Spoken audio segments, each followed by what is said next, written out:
Assalamualaikum warahmatullahi wabarakatuh. Perkenalkan nama saya Zainal Fanani, Widya Iswara Alitama, BPSDM Provinsi Kalimantan Selatan.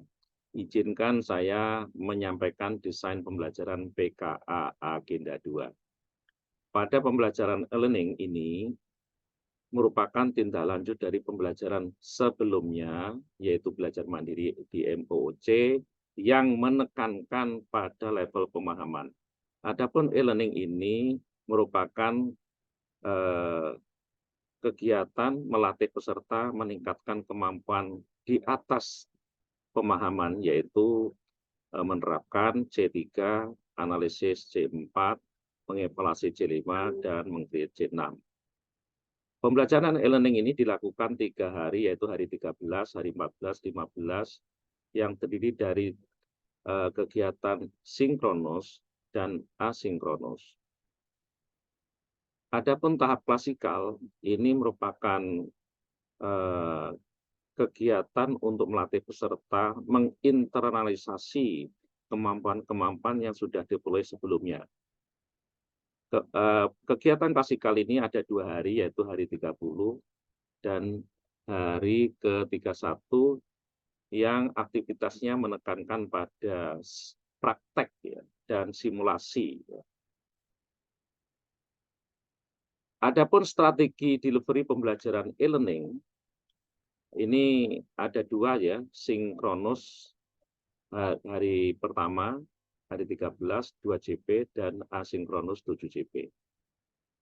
Untuk sinkronus, ini kegiatan pembelajaran dari pembukaan, dimulai dari greeting dan perkenalan, yang kedua menggali pengalaman peserta tentang kepemimpinan, yang ketiga menyampaikan tujuan, dan yang keempat triggering stimulasi dengan menyampaikan quote-quote yang relevan.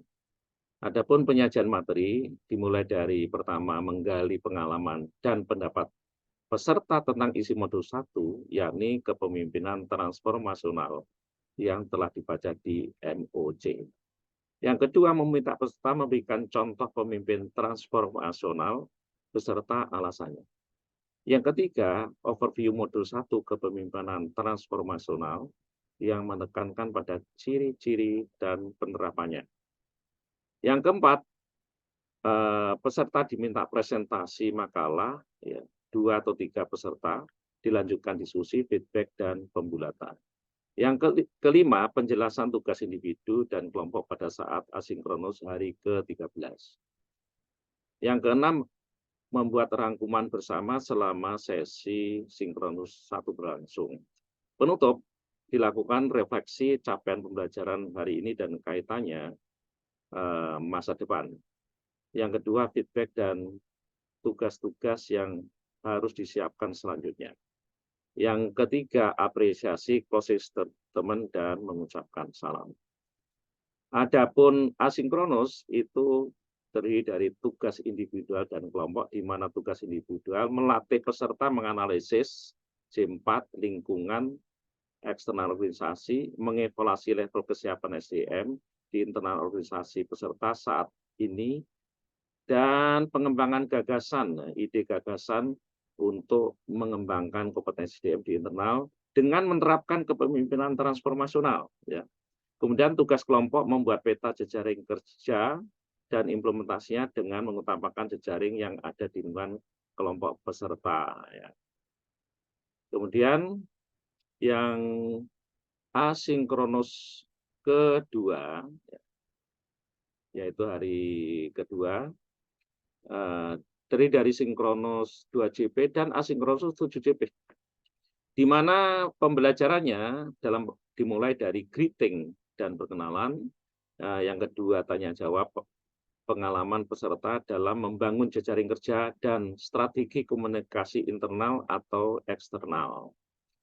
Kemudian yang ketiga menyampaikan tujuan, dan keempat kuis ya, bisa cohort atau Google Form ya. Kemudian saat penyajian materi dimulai dari menggali pengalaman dan pendapat peserta tentang isi modul 2 dan 3 agenda 2 yang telah dibaca di MOC. Berikutnya presentasi bisa 2-3 peserta hasil tugas individual hari ke-13 ya, tentang implementasi kepemimpinan transformasional. dilanjutkan diskusi, feedback, dan pembulatan. Yang ketiga, presentasi tugas kelompok hari ke-13 tentang jejaring kerja dan strategi komunikasi sektor publik, dilanjutkan tanya jawab, diskusi, feedback, dan pembulatan. Keempat, membuat rangkuman bersama hasil diskusi selama sesi sinkronus 2. Yang kelima, penjelasan tugas individu H14 dan tugas kelompok H15. Penutup, dimulai dari refleksi, capaian pembelajaran, dan kaitannya masa depan. Yang kedua, menyemangati dan apresiasi terhadap keaktifan peserta. Yang ketiga, closing statement dan mengucapkan salam. Adapun pada kegiatan asinkronus 7JP, itu peserta diberikan tugas individual dengan menganalisis organisasi of future instansi masing-masing dengan menggunakan metode analisis serta kaitannya dengan pencapaian IQ dan register organisasi. Ini sebagai implementasi modul 4 manajemen perubahan sektor publik. Ya. Kemudian untuk sinkronus ketiga, ya, yaitu 2JP dan asinkronus itu 4JP. Nah, itu hari ke-15 ya. Di mana kegiatan belajarnya dimulai dari greeting dan perkenalan, tanya jawab mengenai pengalaman peserta, mengerjakan tugas, penyampaian tujuan pembelajaran, dan pokok bahasan. Keempat, kuis, kohort, ya, kahut atau pooling. Ya. Kemudian dalam penyajian materi dimulai dari menggali pengalaman dan pendapat peserta mengenai isi modul 4, agenda 2 yang telah dibaca di MOC. Yang kedua, overview modul 4 dan diskusi. Yang ketiga, meminta peserta presentasi hasil tugas individual H ke-14, yaitu hasil analisis organizational of future. Dilanjutkan diskusi, feedback, dan pembulatan. Yang keempat, rangkuman bersama atas apa yang sudah didiskusikan selama sesi sinkronus ketiga berlangsung. Yang kelima, penjelasan kegiatan pada pertemuan klasikal. Penutup, refleksi capaian pembelajaran dan kaitannya dengan masa depan. Yang kedua, menyemangati dan apresiasi terhadap keaktifan peserta. Closing statement dan mengucapkan selamat. Pada asinkronus ada 4JP dengan diberikan tugas kelompok tentang studi kasus Smart Government. Kasus ini diberikan oleh pengampu.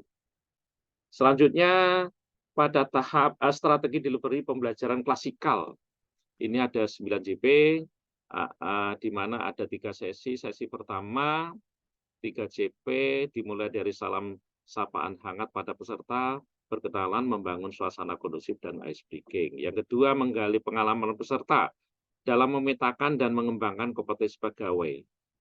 Yang ketiga, refleksi hasil dan prosesnya. Keempat, menyampaikan tujuan dan alur pembelajaran.